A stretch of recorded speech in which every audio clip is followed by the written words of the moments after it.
Dai Sloan, ang magaling na composer at singer ng Grabe Ka Fiang, ay confirm na.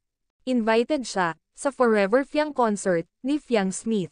Ito ay magaganap sa June 22, 7 p.m. sa New Frontier Theater.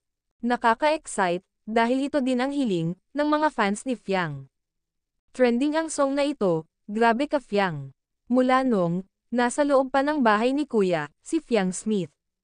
Samantala, nakaka-proud ang mga fans na nagtulong-tulong para magbenta ng tiket ni Fiang Smith.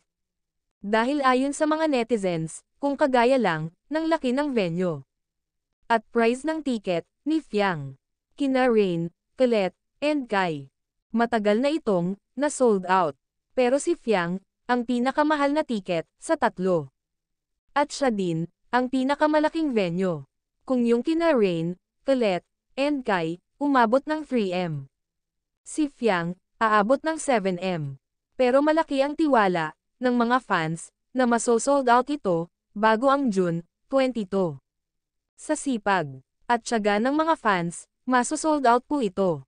Samantala, ang ibang fans ni Rain Selmar at Colat Madelo ay nag-ambag din sa concert ni Fiang. Dahil solid Fiang Let at Fiang Rain din pala ang mga ito. Nakakatuwa na ang mga fans ni Fiang, Rain, and Colette ay nagtutulungan. Saludo sa Fiang Let at Fiang Rain supporters, at syempre, ang solid na JM Fiang supporters, Fiang Slayers, at JM supporters.